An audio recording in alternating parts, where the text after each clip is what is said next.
Welcome to the On Time, On Target Financial Thought Leadership Series. I am very excited to bring to you today Jake Sotiriadis. I stuttered on it. It was kind of funny because I had practiced it ahead of time. Sotiriadis, there, I finally got it right. Perfect. He's always been Jake to me, and we worked together in the past as military officers. We both moved on to new, cool, and exciting kind of things. He's still on active duty, but he's certainly different from when he and I were working together in a very tactical role.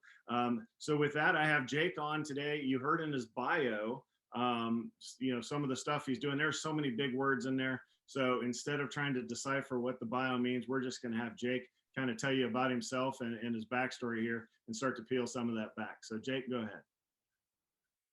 Cruiser, thanks so much for having me. It's a real pleasure to be with you. And I just want to say that after so many years, it's just great to reconnect and to be able to have this conversation. And congratulations to you. I've been following what you've been doing. I'm really impressed, and it's just great to be on your podcast. So happy New Year to you and to those that were listening and watching us. So I have to be honest. If you would have asked me when I came into the Air Force in 2003, would I end up being a futurist, I probably would have said no, because I didn't even know what a futurist did back then. My real, and we'll talk about that some more, but my real passion and when I came into the Air Force really was to be an intelligence officer, because I had spent some time overseas as an exchange student, really just had this desire to understand how the world works and studied international affairs. And so being an intel officer gave me that opportunity to sort of maintain that connection and sort of the foreign affairs piece, but also get into a lot of the cutting edge technology and amazing platforms that the United States Air Force has and uses, and understand how all that comes together to execute air operations in support of our national security strategy. So I came into the Air Force, as I said, as an intel officer. Spent a lot of time in air operations centers, which, as if folks don't know, it's obviously that's the nerve center of how the Air Force executes operations. Spent a lot of time in signals intelligence, various types of intel assignments, director of operations for a 400-person intelligence squadron. And then really, I have to give the Air Force, some credit here, because they've given me a lot of opportunities to get some incredible education. I got to go to Tufts University, the Fletcher School, and get a master's in international affairs.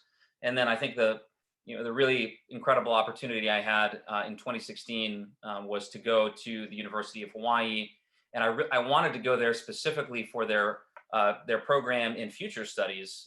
For the folks that don't know, the University of Hawaii is really unique. It's the only political science department that has in it the Research Center for Future Studies, which is an international powerhouse for strategic foresight, and that's the academic discipline of future studies. So I know we're going to talk more about that, but then being able to come back to Washington, D.C. after finishing that program and put into action a lot of the experiences and lessons that I had learned there, and then also bringing my network of futurists together, has just been incredible. Yeah, well, when you think about that, for the listeners out there, when you hear these academic credentials, the military is really good at taking care of you as far as getting you educated, but he really has honestly been to the Mecca of some academic institutions. He talked about, the future studies Mecca in Hawaii, and Tufts University is obviously a fantastic place for international studies. And, we didn't go into depth on what the Air Force's Mecca, if you will, is the School of Advanced Air and Space Power Studies, which both of us went to. It's very selective, hard to get into. You're coming off of back-to-back master's degrees, and then of course Jake went on to finish his PhD there as well. So when you have somebody who is the senior futurist for the entire Air Force, you can tell that they are well studied, and he also has that operational experience, which brings in such credibility to when you're advising somebody. So when Jake and I first met, we met 10 years ago. We figured this out earlier, and we were working together in an air ops center, and it was really pretty neat because we were in the kill chain together. I was the chief of combat ops, so they have a pilot that's there, and then they have a senior intelligence duty officer right there, and they work as a team. And when you think of it was so fascinating working over there, because you have a 22 country or 22,000 square acre. I don't remember the numbers. They're in my OPRs, but all this information coming in, and it's being synthesized up to an intel person and up to an operator. And from those two together, working through checklists and kill chain matrices, that sort of thing, we're up channeling information up to our bosses, which have the big glass area, the disapproving looks from above, that sort of thing from the movies. But anyhow, it was a great place. We're hunting terrorists, trying to make the world a better place through the use of primarily drones and 25 pounds of love. But so that's what we did over there. And then we left. And then obviously, I went back operationally. No, actually, I retired out of that one. I went back operationally out of SAS. But and then Jake goes off into some higher education programs here. So let's get into what a futurist is. And I hear it, I kind of think of what I know, but you tell us what a futurist is. Yeah, so let me respond to that, and let's talk about first what a futurist isn't, Right. because I think a lot of people actually hear the term and may think immediately the wrong idea, because frankly there's a lot of bad information out there about what a futurist does. And so a futurist does not predict the future. That's not the purpose of future studies of strategic foresight. The purpose of strategic foresight, and I'm going to say that term a lot, that's the academic discipline of futurism, strategic foresight. All right. And what it really means is building the capacity for anticipatory thinking so that you can make better decisions, which sounds pretty simple in a nutshell. But as we see, making decisions, whether that's in the military, whether that's in the financial sector, the medical sector, et cetera, right, is a very, very difficult thing to do, especially when we look at the chaos that we're surrounded by right now, the fallout from the pandemic. But see, the problem is when, in our day-to-day lives, and in a year that wasn't 2020, most of the time we don't give a whole lot of focus to how the future can defy our expectations or throw us a curveball on how to prepare for that. And so what I think the value of strategic foresight is having somebody or a team of folks that are able to look at the current environment and what we call our weak signals. So weak signals could be something like, it could be a political statement. It could be a social movement. It could be a financial indicator. It could be, even a religious type movement, right? All these different things that are out there in the strategic environment that when you put together and you start building a data visualization, which is what we do for the Air Force, it starts to tell a compelling story. And when you put the data all together, let's say up on the wall, and you can actually track the trajectory of change or the sources of disruption, it really makes a powerful case for looking at different alternative futures, is what we call them, of how things could look differently.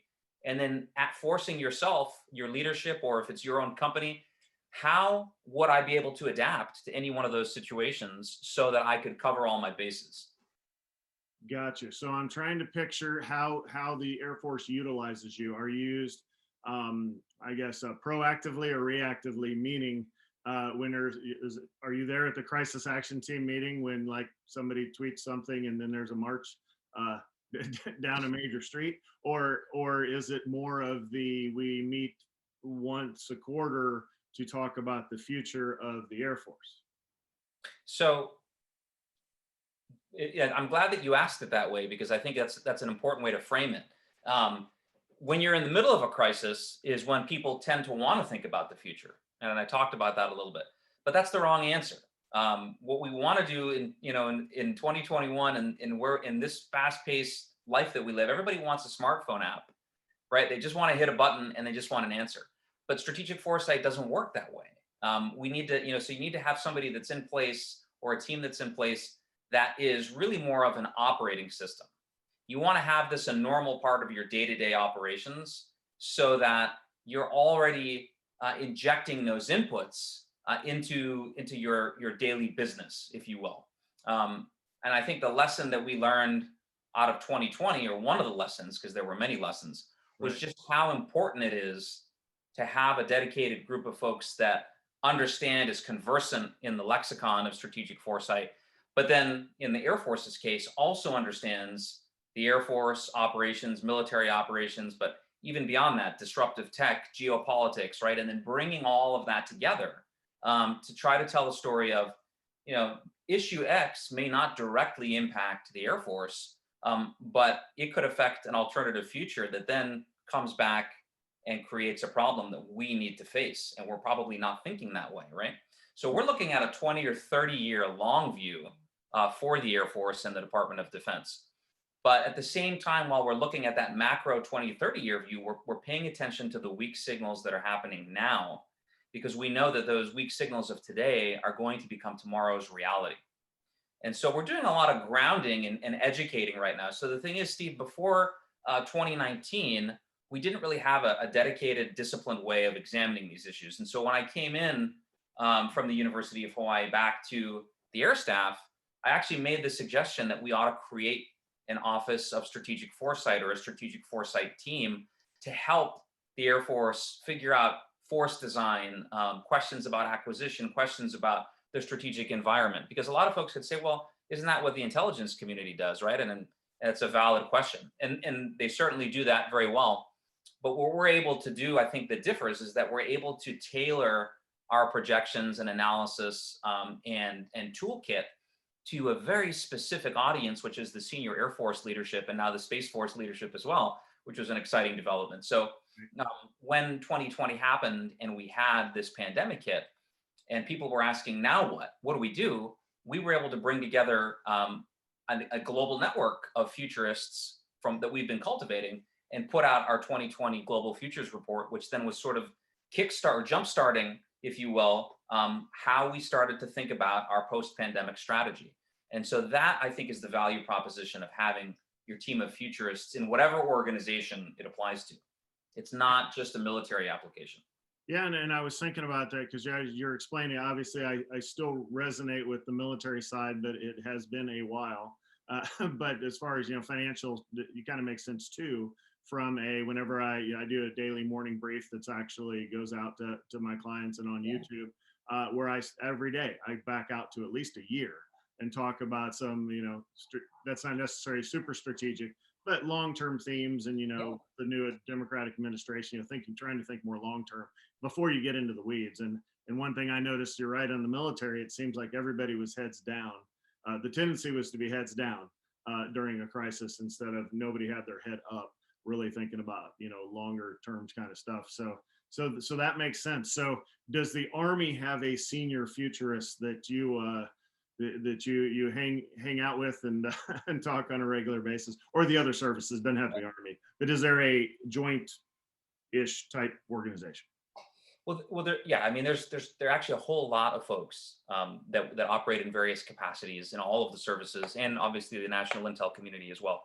I think where, for example, the Army has created its Army Futures Command, which incorporates a lot of these lessons, right? And Yeah. obviously, you know a little bit about that.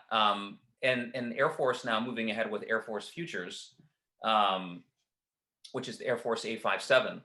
So it's an exciting time to be serving on the Air Staff and doing the types of work that we do. But I think what's been most rewarding about it is not only conversing with the other service counterparts, right? Because every service does their long-term strategic looks a bit differently, and they tend to do everything a bit differently. But it's actually making the connections in the private sector, in the in the academic world, and also internationally with a lot of our international partners. So I mean, we've been able to build a network that has folks in Egypt, in Europe, in Asia, and then what we found is that it sounds a bit intuitive, but when you've got all these different connections and you're able to make a phone call and truly understand what's happening on the ground or get a different perspective, you can really question your own assumptions, I think, in a more compelling way, in a more effective way.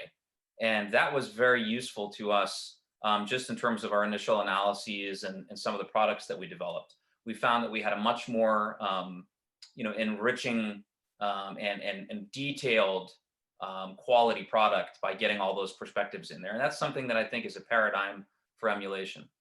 Yeah, well, that's a good segue you had there when you start, I was talking military stuff, but segueing into the civilian side. It's interesting you mentioned Army Futures Command, because I'd totally forgotten. I knew all about it, but then I forgot that it's actually here in Austin. So yeah, and more interestingly, if you will, is that it's if they still have the same office space that they were projected to, it's right above the Capital Factory, which is I call it a incubator. It's not exactly an incubator, but Yeah. that's how I explain it to folks. Matching investment ideas to investors, and I know the person that runs it, and it's just a great place of innovation right there, and it's like right downstairs. So I don't know if they ever talk to each other, but you would think they'd at least see each other, getting coffee or something. There might be more conversations there. But tell us about what you do. You mentioned civilian organizations. I know you do some speaking. There are some folks that watch this who want to get out and speak, that are entrepreneurs and, or, they've done their primary career. Now they're, consulting gigs, that sort of thing. Who are you out talking to? Are those paid? Or are those through the military? What would you choose to share with us? Yeah, absolutely. So the majority of the work that I do right now is in my official capacity, for the Air Force, and I look at it as an opportunity to share, really, and educate, and take the lessons that I've been able to learn and the experiences that I've had, and then share those with not only other military organizations and defense and intelligence folks, but also with a lot of the partners that we've got. Interestingly, we've made a lot of headway with the academic world, and because we're in a bit of a unique space, and this is something I think to the Air Force's credit, right? We've been able to create a team that has a lot of military experience, but then has been able to have the dedicated time to spend, because that's the key, right? You have to be able to build the relationships, and so being able to go to the academic conferences, right, to understand who's at the International Studies Association, who's the chair of this department, or who is, for example, in the various defense industry companies that we work with, but even folks that are looking at more in your lane now, the financial sector, right? I mean, you've got the term futures in the financial world means a lot, doesn't it? Right? I mean, that's a specific, looking at oil futures or other kinds of futures, right? Different than what we're doing, but the idea that we have this framework that we call the STEEP framework, which is STEEP, so scientific, technological, economic, environmental, and political. And the reason we use that framework is because when we're trying to examine an issue, source of disruption, or even a question like, how do we think the world could be different? How do we think competition, geopolitical competition, might be different after the pandemic or into the future? We want to start with that framework, and we want to look at, were there past examples where we had a situation that looks a little bit like today? What were the sources of disruption then?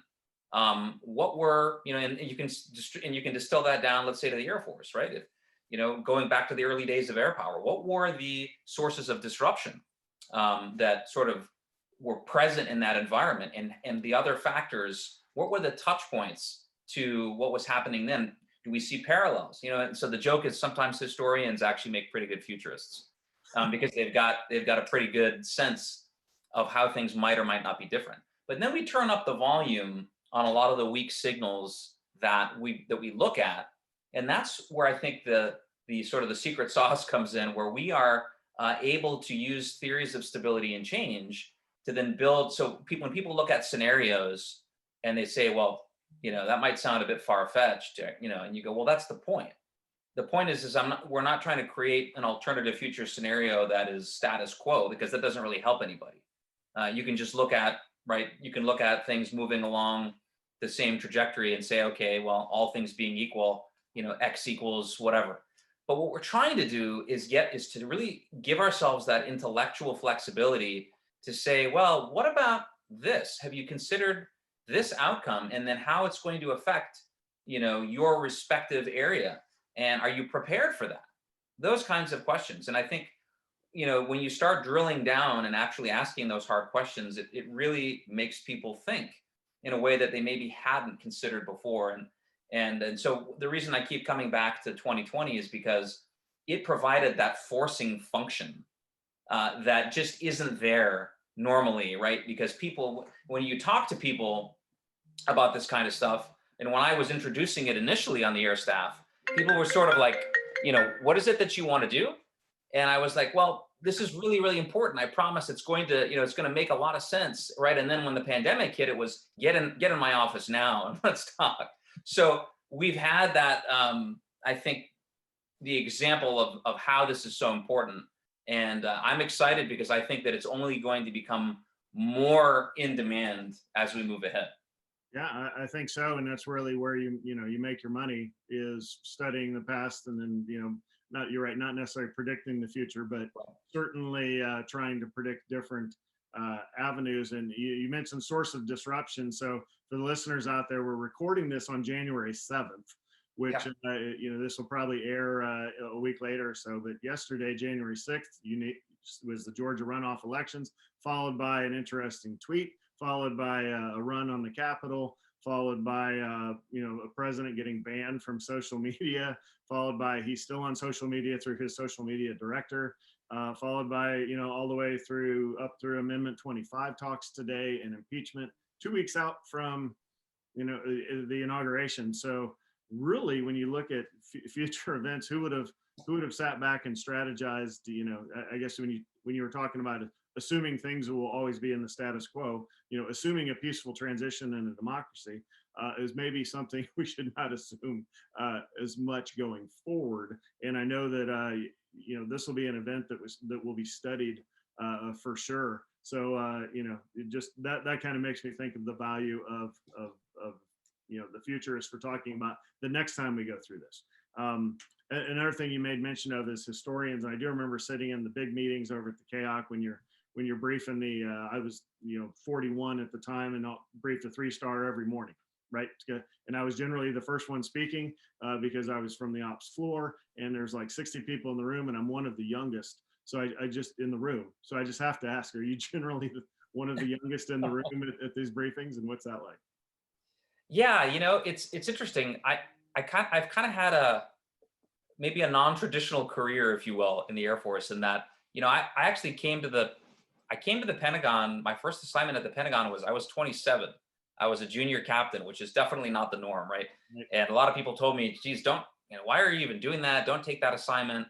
And it turned out to be probably one of the best decisions I made because, to your question, I started on the Chief of Staff of the Air Force and the Secretary of the Air Force's daily briefing team.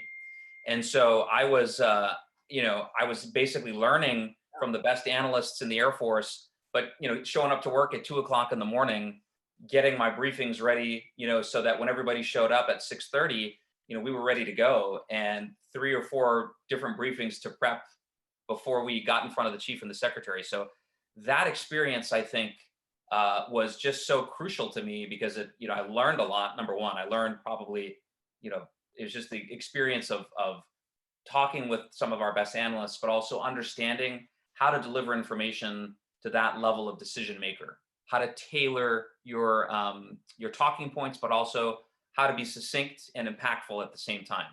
I think that was a school in and of itself. So, but yeah, even now, I think we're seeing that, and maybe this is a culture change in the Air Force for the better too. But I'm noticing we've got a lot of young smart folks, and I think a lot of our senior leaders too are giving various folks and constituencies. I mean, look at General Brown now with this accelerating change.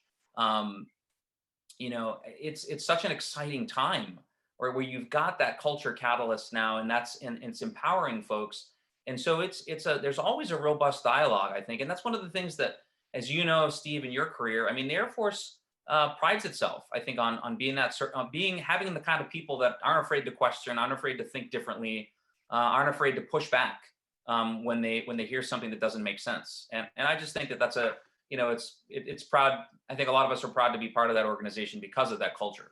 Right, you bet. And from the flying background, airplane doesn't care what rank you are. That's right. Sir, it doesn't care what gender you are, what preference. I mean, race. It doesn't care, right? And when you're airborne, the flight lead's the boss, and everybody else is the wingman, regardless of your position outside of the airplane. So you're right, a good culture for that. And another thing that you reminded me of is that synthesizing information into actionable, information to intelligence to decision making level intelligence, and the process that goes through for that meeting, that I had every day with the 3-star, so I didn't waste that person's time with a bunch of stuff that didn't make any difference. So that is really crucial, and it's interesting that it's kind of not taught. It is taught, but kind of like not directly. It's as to why we're doing things that way. You're right. For those out there listening to Jake's experience, he's got started in ops like everybody else, right? You go out, you join the military, you learn your craft, and you go out and you be the best you can, and then you often transition. So he transitioned into academics, and now obviously he's had some very good experiences as far as high level briefings, and now is off speaking. With all of that, generally comes things like books. So I have to ask. So he's got a forthcoming book out here. This is off of LinkedIn, called The Invisible Regime, and it's coming out in fall of 2021. So tell us, first of all, is this your first book? And then tell us about this book. It is. Thanks for mentioning it, by the way. I appreciate that. Yeah, it's going to be my first book. And it's a book that deals with a lot of research that I did during my time out at the University of Hawaii. But it's been tailored, and it really asks, I think, the question about what is ideology, and is ideology still relevant in the 21st century? And I think if you just have switched the news on in the last 24 hours, the answer is a resounding yes. But what the book really seeks to do is it creates a theory of how different elements of society, and how social elites, how control organizations like the military and the police, right, and the schooling, and that the general population, how those things all come together and create this this network, which is really what I call a networked ideology, and how that networked ideology can actually exert influence on the government to where it actually can blind the government. It can blind decision makers to where they're only seeing things through a very narrow ideological lens, which then leads to irrational decision making. And we've seen this play out. And so when we talk about things like in the national security strategy, looking at China and Russia, a lot of times the inclination is for us to just say, well, it doesn't really matter, what is driving China or what's driving Russia. What matters is that these are authoritarian regimes and they're challenging us. But if we want to understand the problem, and this is where I'll put my futurist hat back on, we've got to understand what's at the nexus of the problem. And ideology is front and center in understanding that problem set. And so what I noticed in my research is that at the end of the Cold War, we attempted to sort of put away questions about ideology because we said, well, we won, right? I mean, this was the end of history, right? And what we're seeing now is that hasn't panned out. And if we're going to understand, I think, future iterations of this and ask ourselves the hard questions, why do some countries make decisions that are so obviously against their own rational interest? Well, that's because you've got this force that's inside those states and even transcending states that's driving them towards these irrational decisions sometimes. And that's those networked ideologies. And there's a whole lot more stuff in there. But I think as we look at what's happening today, and even in our own country, we can see competing ideological power networks at play from different sources. So I think it's going to be a very relevant, timely book that hopefully will spark a lot of debate and help decision makers and academics alike that are struggling with this. Can you up the timeline and get it out tomorrow? I wish I could. I wish I could have had it out already, but that's this full-time job thing at the same time gets in the way. Yeah, I don't know, but I've had several friends that are SAS grads. Google your name on occasion. Your SAS thesis may end up being published if you've heard that. It was like, I had heard that, yeah, that other companies were taking them, right, and then just kind of publishing them. So I was working with somebody a few years back, a lot of years, so it's like 2015 or something. And somebody said, hey, you need to go through your branding. So, Google your and see what comes up, and so, to see if your marketing and stuff's all working, blah, blah, blah. I have a book on Amazon. It's like, what? It seems like I should be in that process, right? I don't have the rights to it. Obviously, I wrote it on active duty, and it's published, and people can pay $50 for a copy or email me, and I will send you the PDF. I still have it. It's part of my life. It is a long year of my life. But anyhow, you might want to, several others have talked about that. Okay, so for the listeners out there that are, especially if you're considering military service, a lot of people think go carry the rifle or go fly the plane or go be on the ship, that sort of thing, or go be a guardian, which I love the name Guardian for the Space Force. So I think that is a complete win.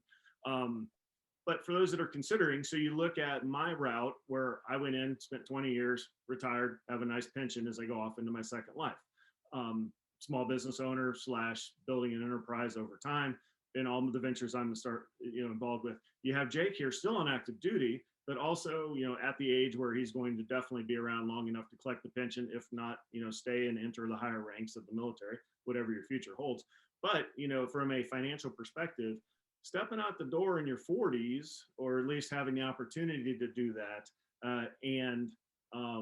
with a pension and a complete set of skills to go out and make money as a speaker, author, futurist in the civilian world. So just a great story for everybody out there who's considering, a path like that. It's non-standard, but a path in that general area of how you get to be the expert in an area like that. So Jake, before we let you go, you've seen a lot, and you've done amazing things, but I'm sure there's lessons you've learned along the way. So what would you advise either yourself 20 years ago, or folks that are, either young military folks, or even in college, that are like, wow, this is something I want to do? What sort of advice would you have for them? Yeah, I think if I would go back and talk to myself, when I was maybe 22, a brand new second lieutenant, I'd probably tell myself, don't try to live somebody else's success story.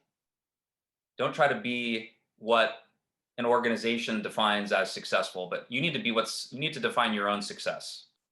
And that's something that I think comes with age and experience too, right? Because you're still trying to figure things out at that age. But I think that's the one thing that I'm happy that I've done. And I think it's an important thing, because at the end of the day, the old William Shakespeare quote, "To thine own self be true." That's the person that you really need to be honest with. And at the end of the day, if you're passionate about what you're doing, and you're enjoying what you're doing, that's going to come out in your day-to-day job, no matter what that is, or it will give you an impetus to go out and do things differently. And I think that to me has been an important part of my path. And of course, right, in the military, it's a different animal entirely, because you've already got sort of this prescribed these different paths to get certain places, right? You have to do this assignment, and then you have to do that assignment, and you have to get this qualification and this patch, and have commanded here and there and all these things. So it's, the military has a prescribed way, but at the same time, I think what we're seeing is enough change in the disruptive technology that we have that allows us to do things differently. I mean, just think about right now. Yeah. That this idea of teleworking, right? I mean, why the Air Force just said that I think at least a third of its personnel are going to be remote working in the future. I mean, so that changes a lot in terms of moving people around. That isn't particularly appealing to a lot of people doing back-to-back one-year moves, right? Especially if you've got a family and trying to bring young children around. So it's an exciting time, because I think there are a lot of really interesting changes that have happened and that are around the corner.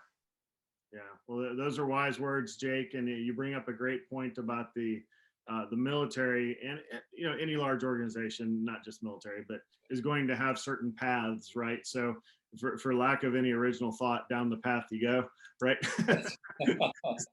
so and sometimes you don't have any choice either, but Right. certainly you've almost crafted an entrepreneurial path through navigating almost a stovepipe, very structured system into a non-standard career path, and grown up to do amazing things. And I'm sure it's just the beginning, which is what I love about the military. And it's hard for younger folks to kind of understand this, but it really is. When you retire from your first career, or and for us it's gonna be the military, but I mean, you're still so young, and you have so much to go out and a value to offer the world.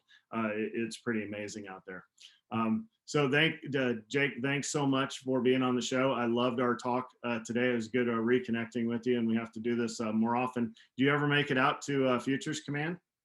I haven't yet. Unfortunately, all our travel has been sidelined, but I definitely I want to get out there, and I look forward to getting together with you when we can do that. I was gonna say, that's right. Well, next time you Zoom Futures Command, we can think virtually of getting together. So that's kind of funny.